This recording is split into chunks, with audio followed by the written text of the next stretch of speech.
বাংলাদেশের সাবেক প্রধানমন্ত্রী শেখ হাসিনা সম্প্রতি ভারতের এক পত্রিকাকে বলেছেন তিনি আবারও দেশে ফিরবেন। জেলখানা রেডি করেন, ফাঁসির মঞ্চ রেডি করেন, আমি আসছি।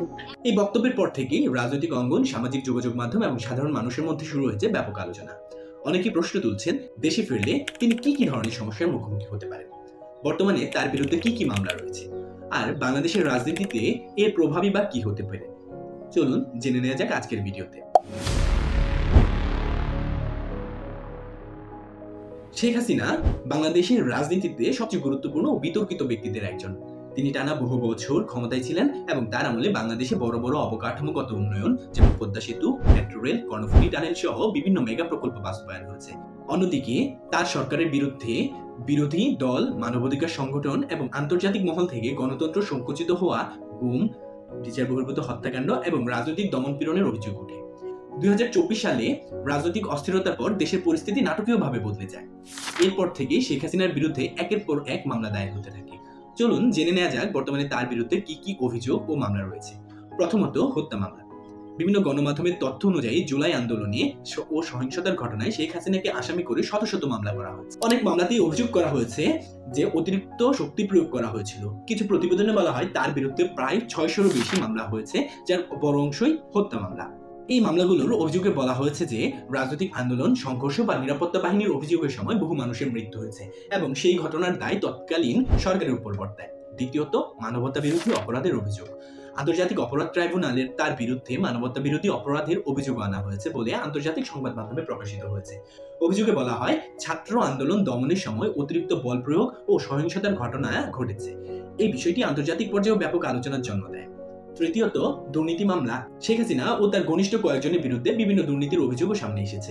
বিশেষ করে পূর্বাঞ্চলে প্লট বরাদ্দ নিয়ে ক্ষমতার অপব্যবহার এর অভিযোগ ব্যাপকভাবে আলোচিত হয়। বিরোধীরা দাবি করে রাষ্ট্রীয় ক্ষমতা ব্যবহার করে বিশেষ সুবিধা নেওয়া হয়েছিল, যদিও আওয়ামী লীগ বরাবরই এসব অভিযোগ রাজনৈতিক উদ্দেশ্য প্রণোদিত বলে দাবি করে আসছে। চতুর্থত, অর্থ পাচার ও অনিয়মের অভিযোগ। কিছু মহল থেকে বিদেশে অর্থ পাচার ও অবৈধ সম্পদ গঠনের অভিযোগ তোলা হয়, তবে এসব অভিযোগের অনেকগুলোই এখনো তদন্তাধীন এবং আদালতে চূড়ান্তভাবে প্রমাণিত হয়নি।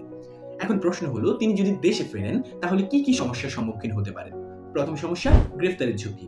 যেহেতু তার বিরুদ্ধে একাধিক মামলা রয়েছে, তাই দেশে ফিরলে আইন শৃঙ্খলা বাহিনী বা আদালতের নির্দেশে তাকে গ্রেফতার করা হতে পারে। আদালতে হাজিরা, জামিন এবং দীর্ঘ আইনি প্রক্রিয়ার মধ্য দিয়ে যেতে হতে পারে। দ্বিতীয় সমস্যা, রাজনৈতিক অস্থিরতা। শেখ হাসিনা এখনো বাংলাদেশের সবচেয়ে বড় রাজনৈতিক দলগুলোর একটি নেত্রী, তাই তার দেশে ফেরা সমর্থকদের মধ্যে উচ্ছ্বাস তৈরি করতে পারে, বিরোধীদের মধ্যে তীব্র প্রতিক্রিয়াও সৃষ্টি করতে পারে, ফলে দেশের রাজনৈতিক উত্তেজনা বাড়ার আশঙ্কা রয়েছে। তৃতীয় সমস্যা, নিরাপত্তা ঝুঁকি।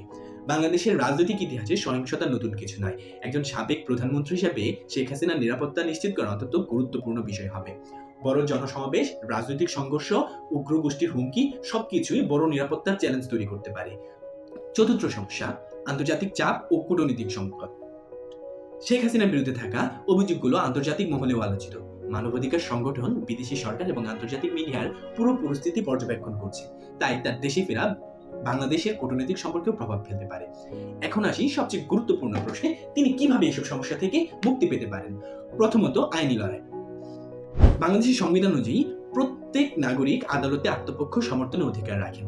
যদি শেখ হাসিনা দেশে ফেরেন তাহলে তিনি আইনজীবীদের মাধ্যমে মামলাগুলো মোকাবেলা করতে পারবেন এবং আদালতের রায়ের মাধ্যমেই হবে সবচেয়ে গুরুত্বপূর্ণ বিষয়। দ্বিতীয়ত, রাজনৈতিক সমঝোতা। বাংলাদেশের রাজনৈতিক সংকট কমাতে বড় দলগুলোর মধ্যে আলোচনা গুরুত্বপূর্ণ ভূমিকা পালন করতে পারে। রাজনৈতিক সমঝোতা হলে উত্তেজনা অনেকটাই কমে আসতে পারে। তৃতীয়ত, আন্তর্জাতিক সমর্থন ও কূটনৈতিক কৌশল। তিনি দীর্ঘদিন আন্তর্জাতিক রাজনীতির সঙ্গে যুক্ত ছিলেন, তাই আন্তর্জাতিক কূটনৈতিক সম্পর্ক ও সমর্থন তার জন্য গুরুত্বপূর্ণ ভূমিকা রাখতে পারে। চতুর্থত, জনগণের সমর্থন। বাংলাদেশের রাজনীতির সবচেয়ে বড় শক্তি হলো জনগণ। যদি জনগণের একটি বড় অংশ তার পাশে থাকে তাহলে রাজনৈতিকভাবে তিনি এখনো শক্ত অবস্থানে থাকতে পারবেন। সবশেষে বলা যায়, শেখ হাসিনার দেশে ফেরা বাংলাদেশের রাজনীতির একটা বড় ঘটনা হতে পারে। এটি যেমন নতুন রাজনৈতিক সমীকরণ তৈরি করতে পারে, তেমনি নতুন সংকটেরও জন্ম দিতে পারে। তার বিরুদ্ধে থাকা অভিযোগগুলোর সত্যতা শেষ পর্যন্ত আদালতই নির্ধারণ করবে। কিন্তু একটি বিষয় নিশ্চিত, শেখ হাসিনাকে ঘিরে বাংলাদেশের রাজনীতি আগামী দিনগুলোতে আরো উত্তপ্ত হতে পারে। আপনার কি মনে হয়, শেখ হাসিনার দেশে ফেরা বাংলাদেশের রাজনীতিতে কি কি প্রভাব ফেলতে পারে, আর তিনি কি আবার সক্রিয় রাজনীতিতে ফিরতে পারবেন?